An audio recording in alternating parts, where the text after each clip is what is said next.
વર્ણી વેશ રમણીય દર્શનમ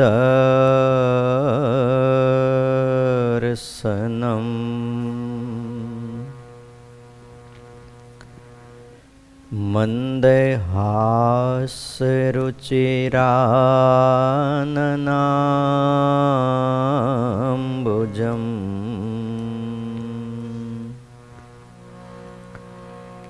પૂજિતમ સુરનરોત્તમેર્મુદા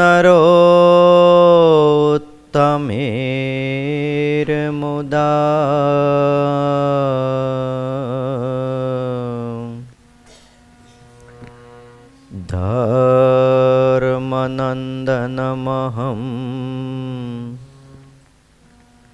વિચિંતયે.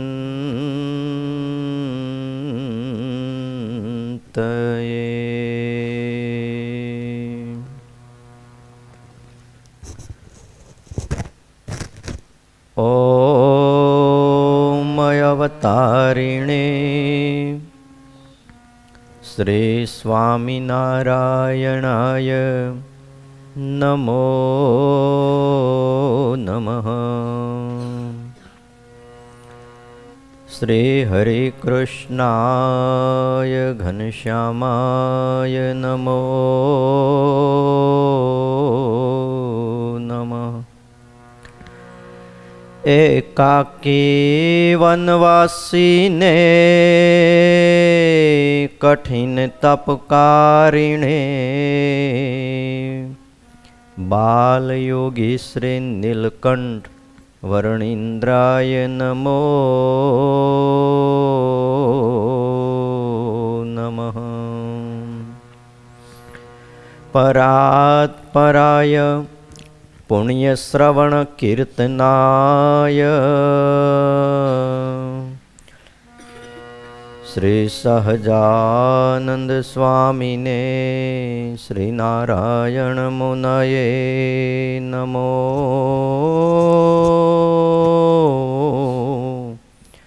નમઃ. બોલો શ્રી સ્વામિનારાયણ ભગવાનની, હરિકૃષ્ણ મહારાજની, લક્ષ્મીનારાયણ દેવની, ગોપીનાથજી મહારાજની, રાધારમણ દેવની, સિદ્ધેશ્વર મહાદેવની, વિઘ્ન વિનાયક દેવની જય.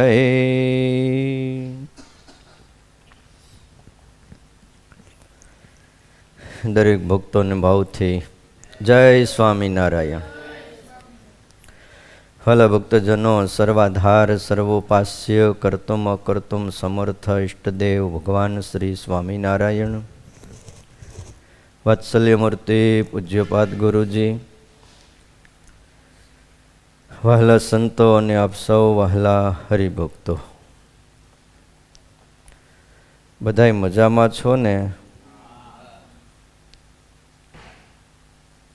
આજે તારીખ 28/12/2025 છે. રવિવાર છે અને પોષ સુદ આઠમ છે. આમ તો 9 મહિને હમણાં બે ભેગું આવે છે. ઉપવાસ કાલ છે.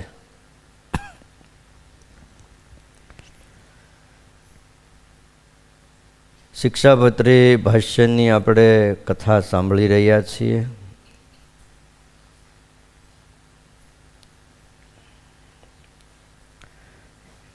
સતાનંદ સ્વામીએ ભગવાન શ્રી હરિના લખેલા એક શ્લોક ઉપર અદ્ભુત વ્યાખ્યા લખી છે.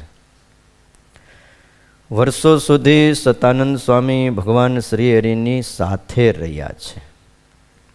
એટલે જેવા સતાનંદ સ્વામી ભગવાન શ્રી હરિને અનુભવતા હોય, નજીક રહી અને ભગવાનના હાર્દને સમજતા હોય, એવો આપણે ન સમજી શકીએ. શ્લોક આપણે આવ્યા છીએ 83મો.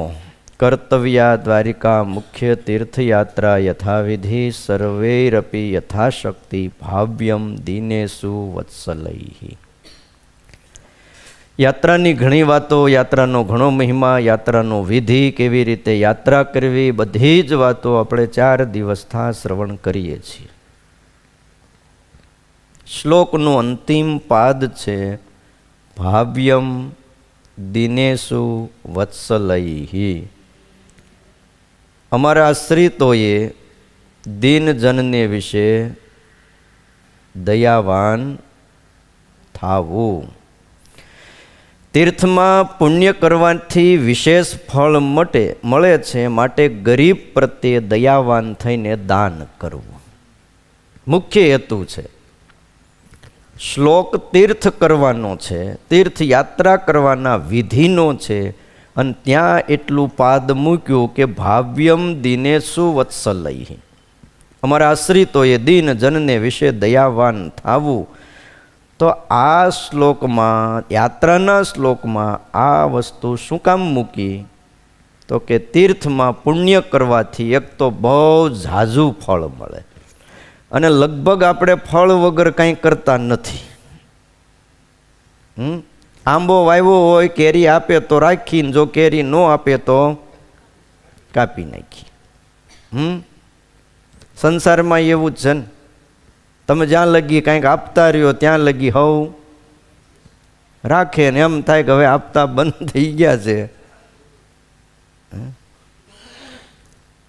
માટે ગરીબ પ્રત્યે દયાવાન થઈને આશ્રિતોએ દાન કરવું.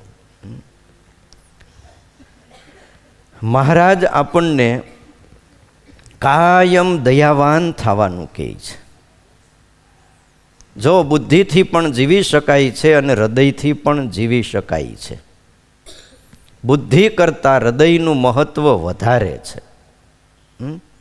બુદ્ધિ ન હોય પણ હૃદય હાલતું હોય તો માણસ જીવી જાય ખરો.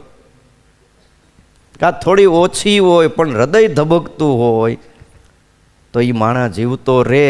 પણ બહુ બુદ્ધિ ઝાઝી હોય, તીક્ષ્ણ ધારદાર બુદ્ધિ હોય, પણ હૃદય ન હાલતું હોય તો એટલે સત્સંગીમાં દયા તો હોવી જોઈએ. ભગવાનનો આશ્રિત કોઈ પણ હોય, સાધુ હોય કે હરિભગત હોય, બાઈ હોય, ભાઈ હોય, દરેક દયાવાન હોવા જોઈએ. દયાવાન થવું એ પ્રથમ માનવતા છે. સત્સંગીની વાત સેકન્ડ નંબરે છે, પણ પહેલી માનવતા એ છે કે વ્યક્તિએ દયાવાન થવું. કોઈને દુખ્યો દેખી ન ખમાય, દયા આણી રે. કોઈને દુખ્યો દેખી ન ખમાય. આપણા નંદ સાધુઓએ બહુ વ્યાખ્યાઓ કરી છે. ભગવાન શ્રી હરિના ગુણોનું વર્ણન કર્યું છે, પણ એ ગુણોના વર્ણનમાં ક્યાંક ક્યાંક સાંભળીએ ત્યારે ભગવાન સ્વામિનારાયણની કરુણા દયાને આપણા નંદ સાધુએ, પ્રેમાનંદ સ્વામી હોય, નિષ્કુળાનંદ સ્વામી હોય, એણે જે વર્ણવ્યું છે ત્યારે એમ થાય કે સ્વામિનારાયણ ભગવાન કેવા દયાળુ હોય છે. અને એટલું ચોક્કસ કહીશ, જ્યાં પણ કાંઈક દયા આવી છે ને એ ક્યાંથી આવી છે? ભગવાન માંથી આવી છે. હા, કરુણાનો પ્રવાહ ત્યાંથી વહેતો થયો છે. દયા રાખવી, કોઈને દુખ્યો દેખી ન ખમાય. આ સ્વભાવ આપણા ઈષ્ટદેવનો હતો. એમના જેવા બધા જ ગુણો આપણામાં ન આવે. એ તો ગુણોના સાગર છે, પણ એમાંથી આચમન કરીએ એટલું તો આપણામાં આવે. એ જરૂરી છે. વઢતા ને વાર્તા હતી. નિષ્કુળાનંદ સ્વામીએ તો એવા શબ્દો લખ્યા હરિસ્મૃતિમાં.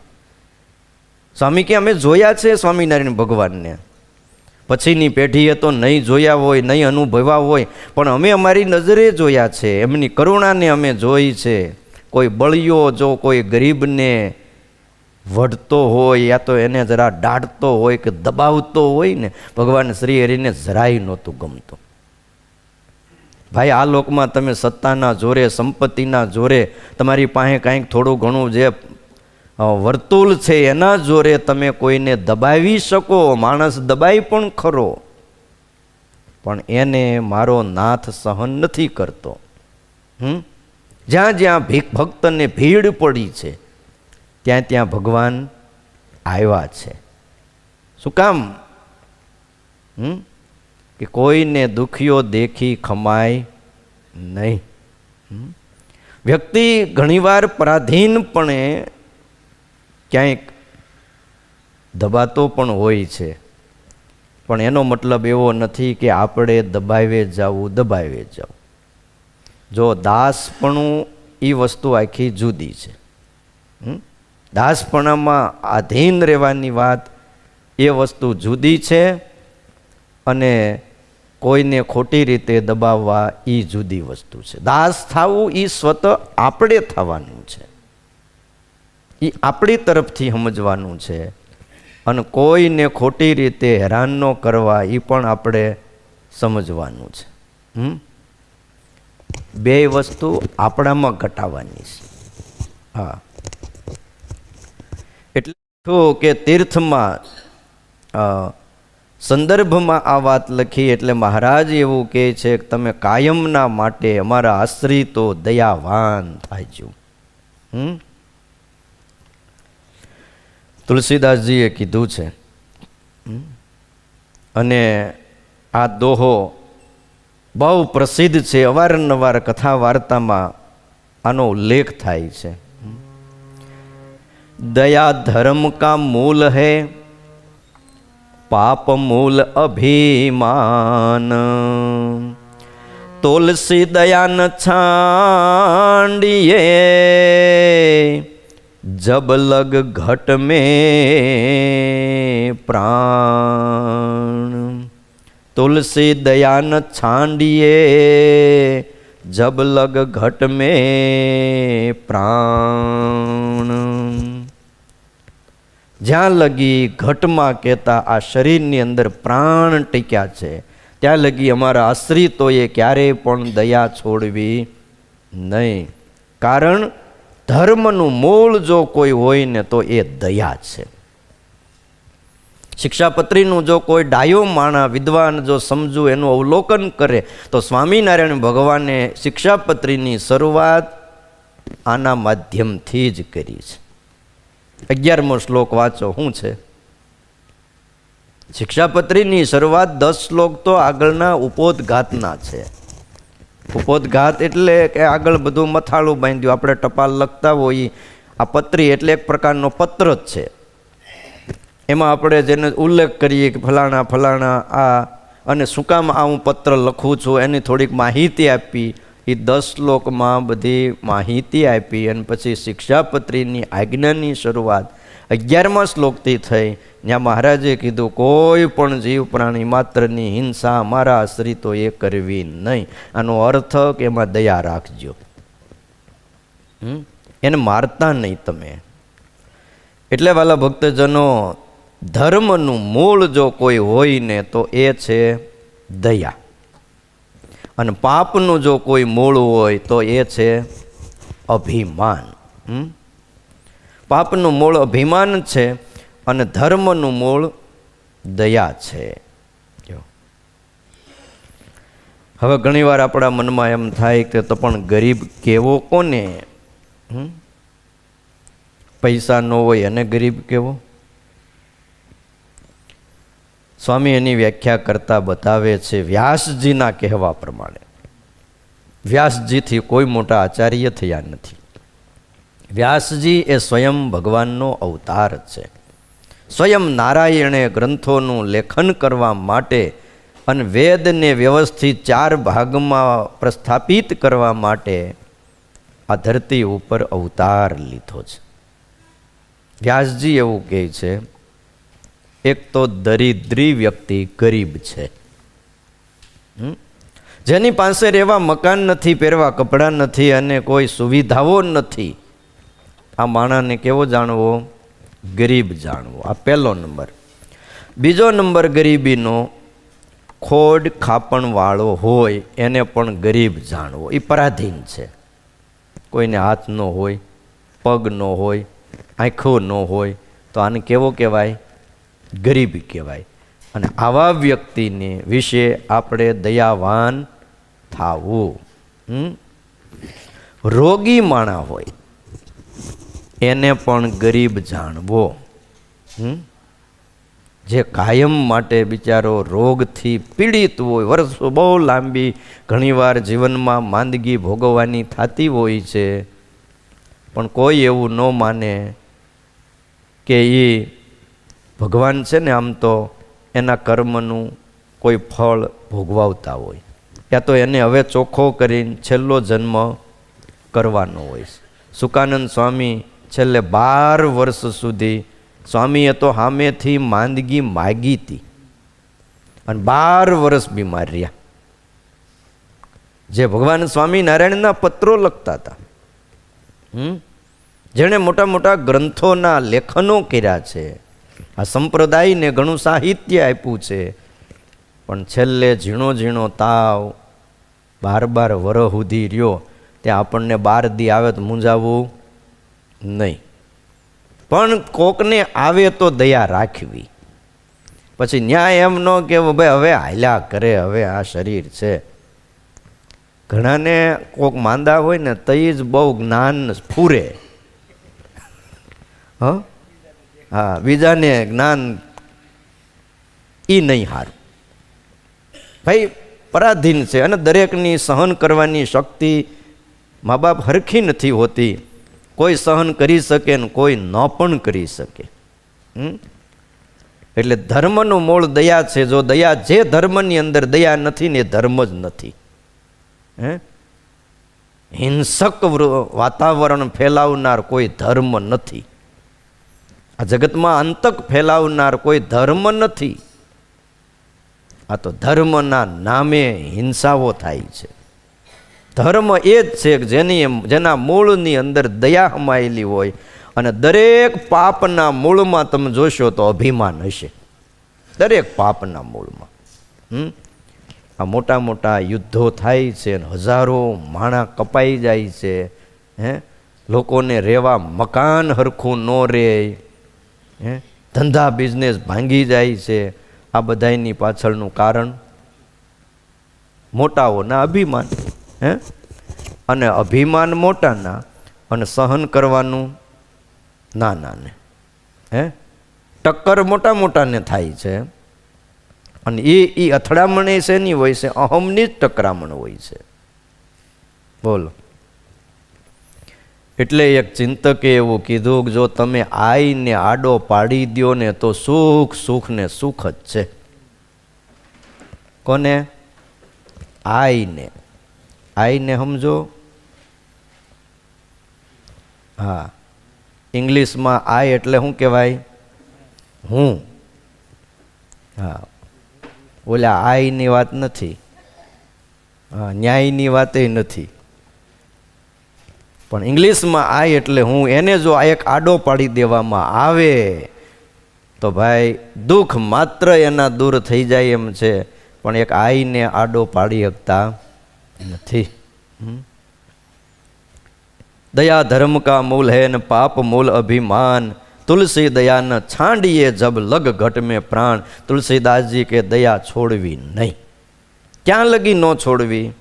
કે જ્યાં લગી ઘટમાં પ્રાણ છે ત્યાં લગી દયા છોડવી જ નહીં.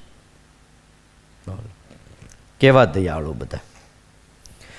ઉપરથી કોઈની પ્રકૃતિ જોવો ને તો ઘણીવાર આમ કડક પ્રકૃતિ દેખાતી હોય છે, પણ હોય છે બહુ દયાવાન.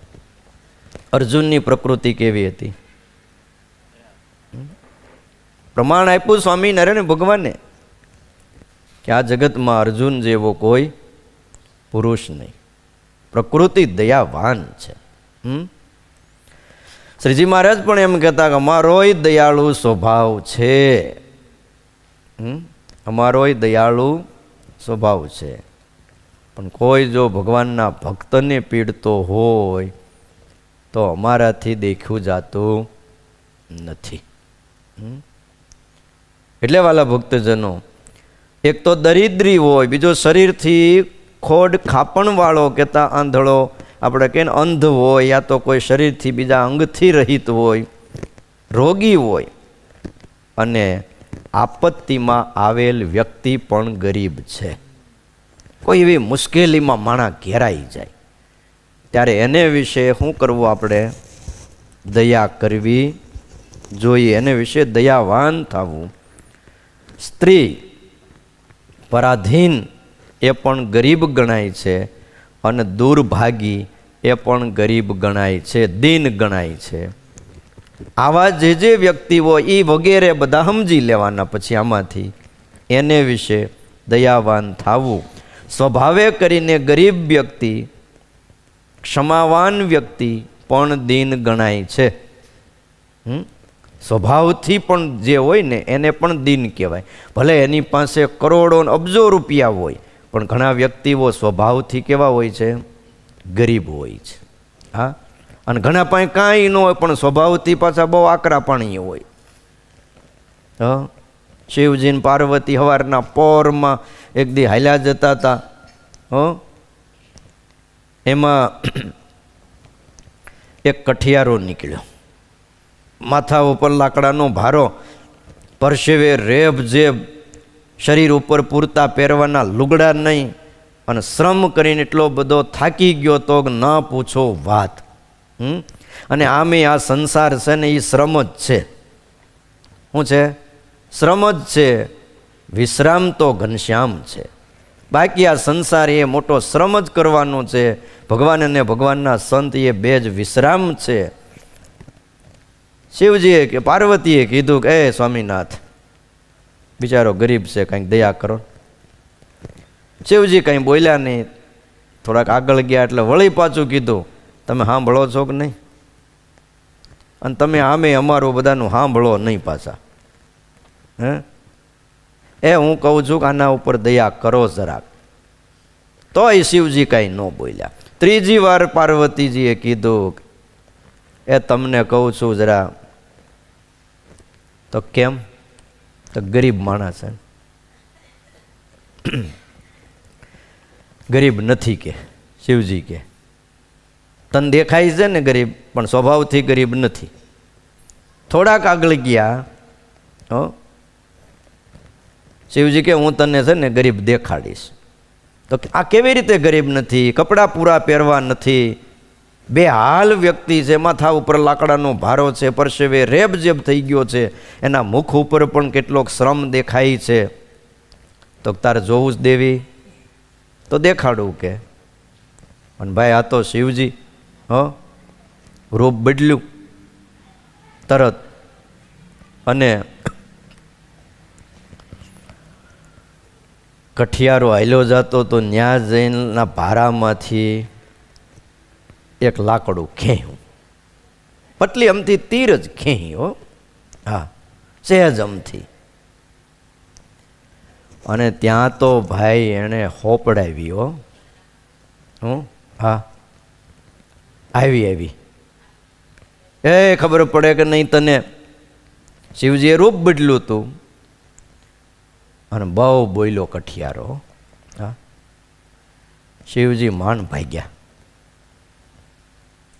અને પછી આગળ ગયા ને તો એક પાલખીમાં 4 જણા ઓલી લઈને, ડોલી જેવું આવે ને મોટા શેઠિયાઓને બેહવા, એ જમાનામાં જેથી રથ ને આ બધું હતું ત્યારે રથમાં તો રાજા મહારાજાઓ બેઠતા, પણ આવા મોટા શેઠિયા હોય તો એ પાલખીમાં બેસતા. એમાં નીકળ્યો ત્યારે શિવજીએ કીધું કે દેવી જો આ શેઠિયો છે ને ગરીબ છે. એટલે આ કેવી રીતે ગરીબ? આગળ પાછળ કેટલાક માણસો હાલ્યા આવે છે, એના રક્ષણમાં પાલખીમાં બેઠો છે. તો દેવી તારે જોવું છે. અને શિવજી સામે એક ભિક્ષુક સાધુનું રૂપ લઈને સામે હાલ્યા આવે, અને નીચેથી એક કાંકરી લઈ અને ઓલા શેઠ બેઠા હતા ને ફેરવીને જવા દીધી એને માથે. તે શેઠને સીધી કપાળમાં એ કાંકરી વાગી એટલે શેઠે ઓલો પાલખીનો પડદો આમ ઓલા માર્યા હોય ને ફરતા, એ ઊંચો કરીને આમ શેઠ જોયું તો સામે સાધુ મહાત્મા કોઈ ભિક્ષુક જેવા દેખાણા.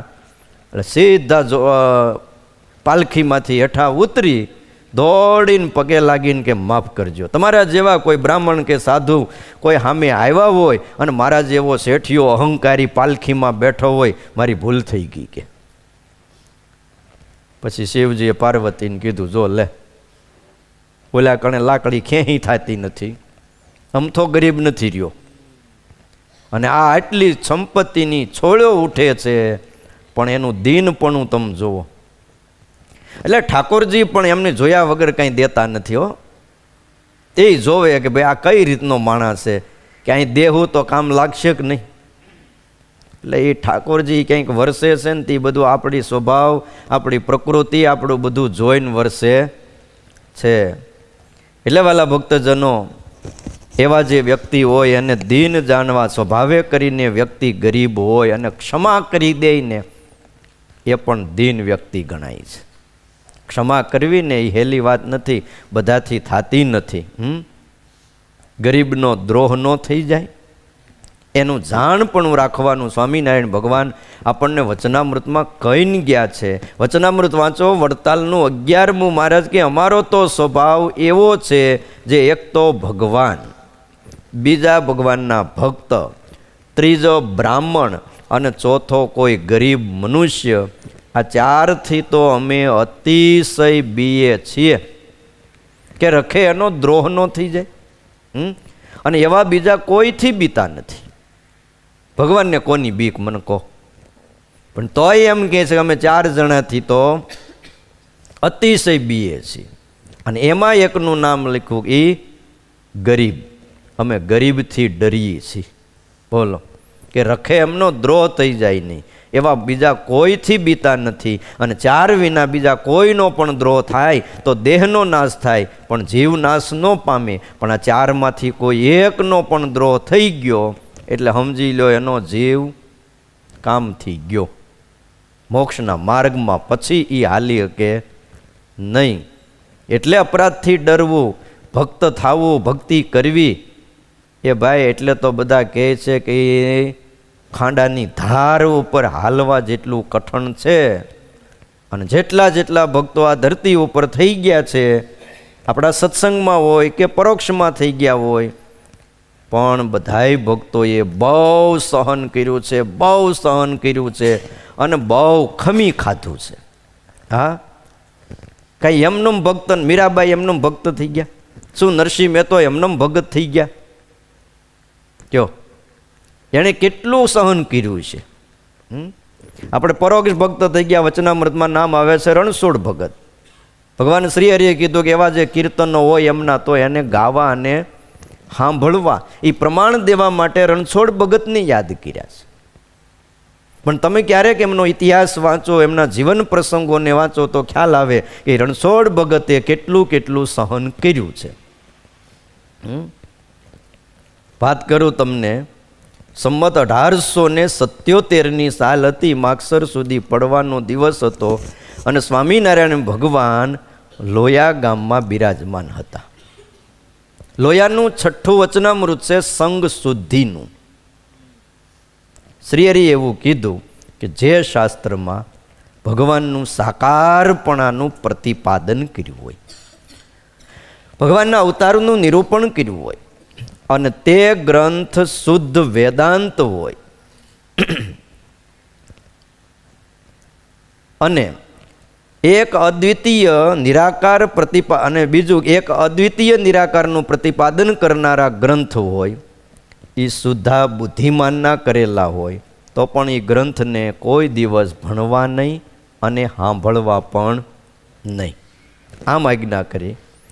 અને આજ્ઞા કરીને પછી ગામ તોરણાના રણછોડ ભગતને સ્વામિનારાયણ ભગવાને વચનામૃતમાં યાદ કર્યા છે કે એના રચેલા પદો જેમાં ભગવાનના લીલા ચરિત્ર હોય, ગુણગાન હોય, તો એવા પદોને ગાવા અને સાંભળવા. કયો, કારણ કે શ્રી રણછોડ ભગત રણછોડ રાયના પરમ ઉપાસક સાકારવાદી ભક્ત હતા. એમનો જન્મ આમ તો ઈસવીસન 1804ની સાલમાં, અત્યારે સંમત 2082 ચાલે છે, 1804 એટલે કેટલું થયું? 1837માં સ્વામિનારાયણ ભગવાનનો જન્મ થયો. એ પહેલા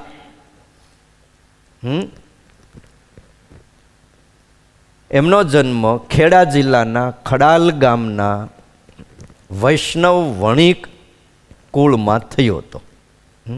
એના પિતાનું નામ નરસિંહદાસ મહેતા, એ કવિ એમના ઘેર થયો હતો. અને એમનું બાળપણું અને યુવાન અવસ્થા દરમિયાન એમણે ખડાલ ગામમાં વસવાટ કર્યો હતો નાનપણમાં. અને ડાકોરનાથના રણછોડજીના પરમ ઉપાસક ભક્ત હતા. દર પૂનમે એમ કહેવાય કે ડાકોર ચાલીને દર્શન કરવા જતા હતા. અને 105 વર્ષનું લાંબુ આયુષ આ રણછોડજી ભક્તએ ભોગવ્યું હતું. અને હરિભગત જેટલું લાંબુ જીવે ને એટલું સારું, લાભદાયી છે. અહીં કીર્તન સાંભળવા મળે, કીર્તન ગાતા હોય, કેટલા કીર્તનો એણે બનાવ્યા છે, પ્રગટના કીર્તનો. અને શ્રી કૃષ્ણ ભગવાનની ગોકુળ અને વ્રજ લીલાના પદો ઠાકોરજીની આગળ આ રણછોડ ભગત ગદગદ કંઠે ગાતા હતા. હા, નિર્મળ ભક્તિ ભાવ. અને એ પંથકમાં પછી આ રણછોડની નામના રણછોડ ભગત તરીકે થઈ ગઈ. એના પિતા ખડાલ ગામમાં રહેતા હતા અને ગોપાલ શેઠની ખડકીએ પોતાની હાટ હતી, ત્યાં બેસી અને વણજ વ્યાપારનો ધંધો કરતા હતા. અને એક દિવસ સવારના પોરમાં ગામની કોઈ વિધવા બાઈ, કોઈ કારણસર એને બહાર ગામ જવું હતું, અને પોતાની ઘરે સોનાનો જે ડાબલો હતો એ રણછોડ ભગત પાસે હાચવવા મૂકવા સારું કહેતા એને આપવા માટે ગઈ. આ એક જમાનો હતો, કંઈક અમુક વસ્તુ હોય કિંમતી અને બહાર ગામ જવું હોય તો શું કરતા, કોઈ વિશ્વાસુને હોપીને જાતા. અને જો હોપા વગર જાય ને તો આવે ત્યારે એ વસ્તુ હોય નહીં, કારણ કે મકાનો એવા હતા, કોઈ બીજી વ્યવસ્થા હતી નહીં, ગાર માટીના મકાનો. અને ખડકી એવી હોય ત્યાં આમ જરાક આમ ઊંચી કરો ત્યાં ખડી જાય, દરવાજા એવા હતા. હવે એ વખતે રણછોડ ભગત સવારમાં ભગવાનની નિત્ય પૂજા અને ધ્યાનમાં બેઠા હતા. હવે અગાઉથી એણે કીધું હોય છે કે હું કાલે આવીશ એમ, એટલે ભગતે કીધું સારું આવજો. પણ સવારના પોરમાં ભગત પૂજામાં હતા, ધ્યાનમાં હતા. હવે બાય પટારા ઉપર ઓલો હોનાનો પિત્તળનો ડબલો, એમાં હોનાના ઘરેણા, એ આવીને મૂકીને જતી રહી. કે ભગત તો ધ્યાનમાં છે, આંખો બંધ કરીને બેઠા છે, આ ક્યારે ઉઠે એનું કાંઈ નક્કી નહીં. અને બહાર જવું હોય ને ઉતાવળ બહુ હોય, મૂકીને જતી રહી. હવે એ સમયે ત્યાં એક હોની બેઠો હતો, અને એ આ બાઈ ઘરેણાનો ડબલો લઈને હાલતી થઈ, એણે જોયેલું કે આ બાઈ ક્યાંક ડબ્બો મૂકવા જાય છે. અને અમુકની નજર પડી જાય ને એટલે સમજી લેવાનું તમારો માલ ગયો. હા, અને ભાઈ મન લલચાણું એટલે હોનીએ ડાબલો લઈ અને નજીકમાં હંગરી દીધો. હવે બનવા જોગ છે, બહાર જવા બાઈ ગઈ હતી, પણ ખબર નહીં એ વખતે ટ્રેનું નહોતી, પણ આપણે એમ કહેવાય ટ્રેન ચૂકાઈ ગઈ. કોઈ કારણસર બહાર જવાનું બંધ રહ્યું. થોડી જ વારમાં બાઈ પાછી દોડતી પરત આવી અને આવીને રણછોડ ભગત પાસે ડાબલો માગ્યો. ભગત, ઓલો મેં ઘરેણાનો ડાબલો આપ્યો તો લાવો. પણ ભગત તો હજી આંખો બંધ કરીને એ ભગવાનની મૂર્તિમાં સંલગ્ન થયા હતા. બાઈએ આજુબાજુમાં જોયું પણ ડાબલો મળ્યો નહીં, એટલે ભગત ઉપર ચોરીની આળ કહેતા આરોપ નાખ્યો. લ્યો, હવે આમાં મને મને કહો, રણછોડ ભગતનો કાંઈ વાંક ખરો? કાંઈ ગુનો ખરો? પણ કહું છું ને, આ સમાજ એવો છે કે સ્વીકારવા તૈયાર નથી. હવે બહાર બાય ગામમાં જઈને વાત કરે તો વાત કોની માનાય? હાવ સાચું કયો, તમે ભલે ધનુર્માસમાં આવ્યા છો, આટલી કથા સાંભળો છો, પણ બહાર જઈને કોઈક બાય વાત કરે તો વાત પહેલી કોની મનાય? કે તમારી મનાય? તમે લાખ સાચા હો ને તોય તમારી વાત કોઈ માને નહીં. આજે પણ સમાજમાં તમે જોજો ને, આરોપ નાખ્યો. રણછોડ ભગતે પોતે ડાબલો લીધો નહોતો, જોયો નહોતો પણ ગામમાં રણછોડ ભગત વિધવાબાઈના ઘરેણા ઓળવી ગયા એ વાતનું વતેસર થઈ ગયું. અને થાય જ વાતનું વતેસર જ થાય. હા, ઘણા વ્યવસ્થિત પછી બહુ દુઃખી થયા ભગત, વ્યથિત થયા, કાંઈ હુજ્યું નહીં. મનમાં થયું પટારામાં મૂકેલો ડાબલો કોણ લઈ ગયો હશે કે. હવે બાઈએ હકીકત પટારામાં નહોતો મૂક્યો. ક્યાં મૂક્યો હતો? પટારાની ઉપર મૂક્યો હતો. એલા ભાઈ, કોઈને આપવા જાઓ ને કાંઈ વસ્તુ તો હાથો હાથ આપી અને પછી એની પાસે ગણાવીને સહી કરાવી કે આટલા નંગ હાર, આટલા તોડા, કે આ બુટિયા, આ નંગ અત્યારે કાંઈ પણ લ્યો ને પાછું વજન કરીને લેવું. અને એ વજન પાછા ઓલા શાક બકાલાના કાટલામાં જોખીને ન કરવું. નકર આ બધું અઘરું પડે. આમાં તો તોલે તોલું મપાતું હોય છે. આ તો કાંઈ થોડું શાક બકાલું છે કે લોઢું જોખવું છે ગમે એ કાંટામાં જોખીને હાલો ભાઈ. નહીં, આવું ન થાય. ભલે વાર લાગે પણ આપણે સમજવું જોઈએ. આરોપ નાખ્યો, ભગત બહુ વ્યથિત થયા, કોણ લઈ ગયું હશે. પણ ભગત તો પછી ડાકોર નાથમાં રણછોડ રાયનું ભજન કરવા બેસી ગયા અને થઈ ગયું કે હવે મારો નાથ જે કરે તે સાચું. અને વિધવા બાઈએ ભાઈ એ ખડાલના ગામ ધણી મિયા મકવાણા હતા, એની પાસે જઈ અને ભગતની વિરુદ્ધ ફરિયાદ લખાવી દીધી. દરબારે ભગતને રાજમાં બોલાવ્યા. બોલાવો રણછોડ ભગતને.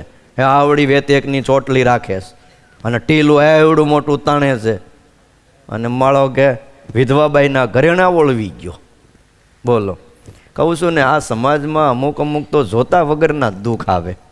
હા હા, હાવ જોતા વગરના. રાજમાં બોલાવ્યા અને દરબારે સીધો હુકમ કર્યો, બોલ રણછોડ, ઘરેણા ક્યાં મૂક્યા છે? સાચું કે નહીતર આખી જિંદગી આ જેલના હરિયા ગણવા પડશે. એમ કહીને ધમકી એટલી બધી દીધી. ભગત નિર્દોષ હતા, પણ કોઈ માન્યું નહીં. સમાજ નો માને, કહું ને, ભગત નિર્દોષ છે પણ કોઈ માન્યું નહીં.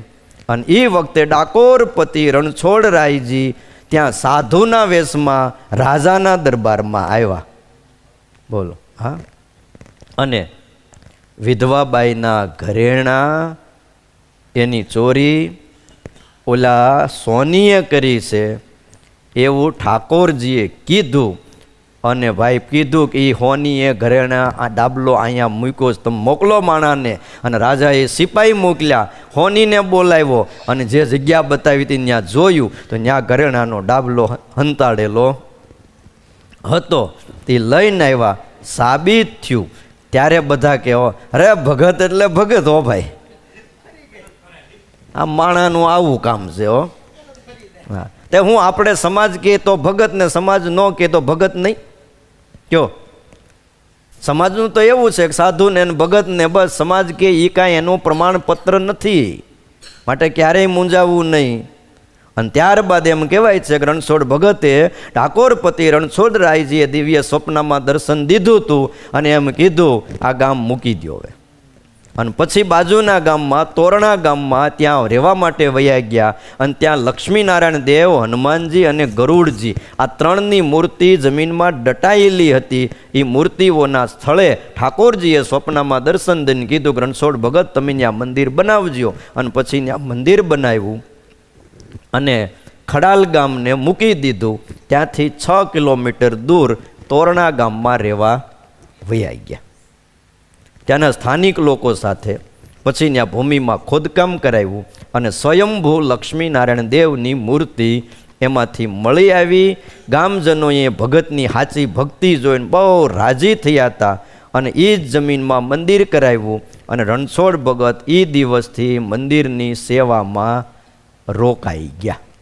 હા, અને આ સુંદર મંદિર આજે પણ તોરણા ગામમાં ત્યાં ભગવાન લક્ષ્મીનારાયણ દેવ દર્શન આપે છે. મંદિરના મહંત હતા બળદેવ બાપુ. એ સેવા આપતા હતા. અને પછી ભક્ત કવિ રણછોડની રચેલી વાણી ભાઈ 5 ભાગમાં પ્રસિદ્ધ થયેલી છે. મારે વાત એ કરવી છે કે સ્વામિનારાયણ ભગવાનને પણ લોયાના વચનામૃતમાં રણછોડ ભગતને યાદ કર્યા છે. આવા પરમ ભક્ત અને ઘણા પરચાઓ રણછોડ રાયજીએ આપ્યા છે. અને કવિ ભક્તો હતા ને એટલે સ્નેહ લીલા, ગોવર્ધન લીલા, રાસ પંચાધ્યાયની લીલા, એના પદો, દાણ લીલાના પદો, ધોળના પદો, વસંતના પદો, અરે થાળના પદો અને ઉપદેશના પદો આ કવિએ રચ્યા છે. લોકમુખે ગવાય છે. અને એમાં એક પદ બહુ પ્રસિદ્ધ છે, લોકપ્રિય. દિલમાં દીવો કરો, દિલમાં દીવો કરો અને કૂડા કામ ક્રોધ પર હરો. દિલમાં દીવો કરો. બહાર દીવાઓ કરો છો ને રણછોડ ભગત કે એનાથી કદાચ બહાર અંજવાળ અંધારું દૂર થાય, પણ આપણને એટલો બધો ફાયદો નથી જેટલો ફાયદો દિલમાં દીવા કરવાથી થાય છે. અને દિલમાં દીવા કરશું તો ખબર પડશે કામ ક્યાં બેઠો છે, ક્રોધ ક્યાં બેઠો છે, લોભ ક્યાં હંતાઈને ખૂણામાં બેઠો છે, માન ક્યાં ગરી ગયું છે. ઘણી વાર તો શું છે, દીવો ન કરીને તો ખાટલા હેઠે અંધારું રહી જાય. તમે જોજો ઘરે જઈને તમારી પાટ નીચે અંધારું હશે. હા, હવે તો સેટીઓ એવી બનાવી છે તો ખબર એ જોવાતું નથી. પેલા તો ખાટલા હતા તો ખબર પડતી, આમ જરાક વાંકા વળીને જોઈ શકતા નીચે કચરું કેટલું છે, શું છે. વાળું હોય તો હાવણી ફરતી, પણ હવે તો પૂરું થઈ ગયું. વરોદાડે જરા આગી પાછી કરો કે નહીં તમારી ઓલી કુવાની શેટી, પાછી પેટીવાળી શેટી. હે બોલ, એટલું કચરું જામી જાય કે ના પૂછો વાત. રણછોડ ભગત એમ કહે છે, કામ ક્રોધને પરહરો દયા દિવેલ. જો એને લખ્યું, હું લખ્યું એટલે કીધું ને ધર્મનું મૂળ તો દયા છે. દયા દિવેલ અને પ્રેમ પરણાયું લાવો, માહી સુરતાની દિવેલ બનાવો, દિવેટ બનાવો અને માહી બ્રહ્મ અગ્નિ ચેતાવો. બોલો, સુરતાની દિવેટ મૂકવાની છે અને બ્રહ્મ અગ્નિને પ્રગટાવવાનો છે. દાસ રણછોડે ઘર સંભાળ્યું. શું કહે છે? દાસ રણછોડે ઘર સંભાળ્યું અને જડી કૂંચીને ઉઘડ્યું તાળું. બોલો, આ શબ્દો છે ને એ ભગતના હૃદયમાંથી જ આવે. આપણને કૂચી જડતી હોય કોઈક બાજુવાળાની, પણ આપણા ઘરના તાળા ઉઘડે એવી કૂચી આપણને જડતી નથી. પણ રણછોડ ભગત કે મેં તો મારું ઘર સંભાળ્યું ભાઈ, આખી દુનિયાનું કંઈ વારું થાય એવું નથી. અને કહે ને મોટા સંતો કે ભાઈ પગ તૈપા હોય ને તો આખી પૃથ્વી ચામડાથી મઢવા ન જવાય, એક જોડી હારા જોડા લઈ લેવાય એટલે વાત થઈ ગઈ પૂરી. બાકી આખી પૃથ્વી ચામડાથી મઢવા જાઓ કે આખી પૃથ્વી મઢી દઉં અને પછી હાલો જાઓ મારા પગ ન તપે તો એ વાત શક્ય નથી. બસ, દાસ રણછોડે ઘર સંભાળ્યું અને જડી કૂચીને ઉઘડ્યું તાળું, થયું ભો મંડળમાં અંજવાળું, દીવો દિલમાં કરો. દિલમાં દીવો કરો કે બોલો, ભવ મંડળમાં હૃદયરૂપી આકાશમાં અંજવાળા છવાઈ ગયા. અંજવાળું થઈ ગયું. ભલા ભક્તજનો, આવા આ પરમ ભક્ત તોરણા ગામમાં ખુદ મારે વાત કરવી છે. દયાની જે વાત આવી ને, દયારૂપી દિવેલ છે. હરિભગતમાં દયારૂપી જો દિવેલ ન હોય તો સમજી લો એનો દીવો સત્સંગમાં લાંબો પ્રગટવાનો નથી. અને એ દિવેલ વગરનો દીવો તમે કદાચ પેટાવી દેહો, કોઈ સાધુ પેટાવી દે તો ઘડીક આમ તમારે, અને પાછું દિવેલ ન હોય પાછું સળગાવો ને ઘડીકમાં એવો સરસ ભડકો થાય, પણ પછી ધીમે ધીમે ધીમે ધીમે બુઝાઈ જાય છે. એટલે હરિભગતમાં સાધુમાં દયા જોશે. વાત એ કરવી છે કે સ્વામિનારાયણ ભગવાન ખુદ સામે આલીને સંતો અને પાર્ષદોની સાથે 1868ની સાલમાં કઠલાલથી ઘોડેસવાર થયા હતા. કઠલાલના લક્ષ્મીબાઈની વાત વચનામૃત લોયાના કેટલામાં છે? 3જા વચનામૃતમાં જે ભક્તોની વાત કરી છે ત્યાં આ વાત લખી છે. ઘોડેસવાર થયા થકા પધાર્યા હતા અને ત્યાં દર્શન આપી અને એમના મનના સંકલ્પને ચરિતાર્થ કરવા ભગવાન શ્રી હરિ રણછોડ ભગતનો ઓટો કે એની બેઠક છે ત્યાં આવીને બેઠા હતા. એ ઓટા ઉપર આવીને સ્વામિનારાયણ ભગવાન બેઠા હતા.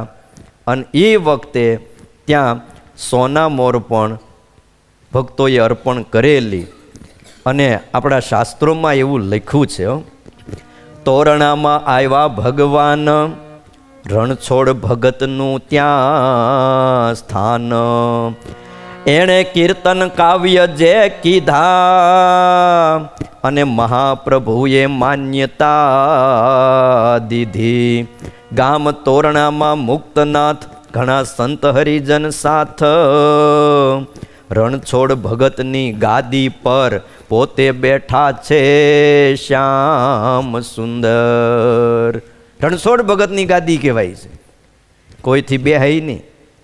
હા હા, નકર પછી એની પછીના જે બધા ભગત હોય ને, પણ શ્રી હરિ આવીને એની ગાદી ઉપર બેઠા ન લગે, તમે કોણ છો, અહીં કેમ બેઠા? અરે અમે રણછોડ ભગતના નાથ છીએ. કે તો વાંધો નહીં, સોના મોર ભેટ કરી. તમે જો એના ભગવાન હોય ને અહીંયા આવીને બેઠા હોય તો અમારે કાંઈ વાંધો. અને ભાઈ ભગવાન શ્રી હરિ ત્યાં ચતુર્ભુજ રૂપે દર્શન દીધું, ખબર પડી ગઈ આ તો સાક્ષાત રણછોડ રાય છે. હે, આમ ભગવાન શ્રી હરિએ ચરિત્રો કર્યા છે અને ભક્તોને સુખ દીધા છે. મારે વાત એ કરવી છે કે ભગવાન શ્રી હરિએ આપણને દયાવાન થવાનું કીધું છે. તુલસી દયા ન છાંડીએ જબલક ઘટ મેં પ્રાણ. પ્રથમનું 72મું વચનામૃત. ભગવાન શ્રી હરિએ ત્યાં એવું કીધું કે જે ગરીબને કલ્પાવે એનું કોઈ રીતે રૂડું થાય નહીં. આ વાત ભીષ્મ પિતાએ કોને કીધી? મહારાજા યુધિષ્ઠિરને કીધી. યુધિષ્ઠિર, એટલું યાદ રાખજે, હસ્તિનાપુર દિલ્હીના સમ્રાટ અને સૌથી લાંબુ આયુષ જો કોઈએ ભોગવ્યું હોય તો એ ભીષ્મ પિતા હતા. કેટલી પેઢીઓ આમ તો કહું તો એણે જોઈ છે. એટલું લાંબુ ઈચ્છા મૃત્યુનું જેને વરદાન હતું, પણ એણે બાણની શૈયા ઉપર હુતા હુતા યુધિષ્ઠિરને કીધું છે કે યુધિષ્ઠિર, કોઈ ગરીબને કલ્પાવતો નહીં, નહીતર તારું રૂડું થાહે નહીં. બોલો. અને જો ગરીબને કલ્પાવીશ, ભીષ્મ દાદા કહે છે, તો તું તારા વંશે સહિત ભસ્મ થઈ જઈશ. સ્વામિનારાયણ ભગવાને આ વાત વચનામૃતમાં કીધી.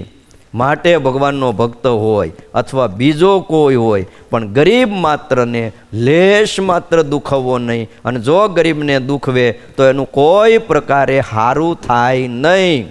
માટે ગરીબને દુખવે તો બ્રહ્મ હત્યા જેટલું પાપ થાય છે. વિચાર તો કરો, કેટલું પાપ! બ્રહ્મ હત્યાનું પાપ લાગે. માટે બહુ છે ને આકરાય હારી નથી, થોડી ગરીબી પકડવી. કાલ મરી જાઉં, લાકડા ભેગા લાકડા બાળી દે, કોઈ આપણે સામું જોવાનું નથી. આ જીવતા છે ત્યાં લગી છે બે સારા કામ કરવા. અને કાંઈક આપણામાં શું કહેવાય, બધા અભિમાન હોય કે આ બધું હોય ને, તો છોડીને થોડાક ગરીબ થવું. હું એમ નથી કહેતો પૈસાથી ગરીબ થવું, પૈસાથી તો અમરીશ રાજા જેવા થવું, જનક રાજા જેવા થવું. શું કામ ગરીબ રહેવું? આપણે કાંઈ સુદામાં થવું નથી અને કોઈને સુદામાં બનાવવા પણ નથી. હું કે 5 ઘરે લાકડી લઈને ફરે તો કોઈ મુઠ્ઠી પૌવા ન દે. સ્વામિનારાયણ ભગવાનના ભગત તમે જો, હે, કેટલા સુખિયા છે, પણ સ્વભાવથી તો આપણે એ હાથ જોડતા રહેવું, દાસ થવું અને કહેવું, મા બાપ કંઈક મારી ભૂલ હોય તો કહેજો. એટલે તુલસી ગરીબી ન છોડીએ, બડી ગરીબ કી આય, મુવા ઢોર કે ચામસે લોહા ભી ભસ્મ હો જાય. આવી પણ એક પંક્તિ છે. તુલસી દયા ન છાંડીએ, જબલક ઘટ મેં પ્રાણ, મુવે ઢોર કે ચામસે લોહા ભી ભસ્મ હો જાય છે. લોઢું પણ શું થઈ જાય? ભસ્મ થઈ જાય છે. કયો આપણે ત્યાં પ્રસંગ છે જ, નારૂપન નાનાનો નથી. પણ હવે આજ તો આ શું છે, ઘડિયાળનો કાંટોય ટાઈમ કરતાં 5 મિનિટ ઉપર વહી ગયો છે. કયો નાથ ભગત ગરીબનો અપરાધ કર્યો, શું પરિણામ આવ્યું? હે, કાંઈ નહીં. આપણે કાલે ક્યાં હજી આપણે દિવસ નથી ઉગતો. ખ્યાલ આવ્યો? અશોકભાઈ આવજો, અમે રોજ યાદ કરીએ. પૂછો સંદીપભાઈને, તમે વાંહે બેઠા પૂછી જુઓ જરા ગળવેકથી. તો એ ભગવાનને સાધુ યાદ કરતા હોય, સવારે આવવું કે ન આવવું?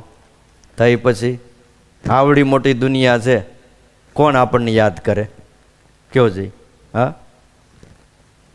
માટે વાલા ભક્તજનો, આ શ્લોકને આપણે જીવનમાં ચરિતાર્થ કરીએ, દિનજનને વિશે દયાવાન થવું. વિશેષ જે વાતો છે આપણે આવતીકાલે સાંભળશું.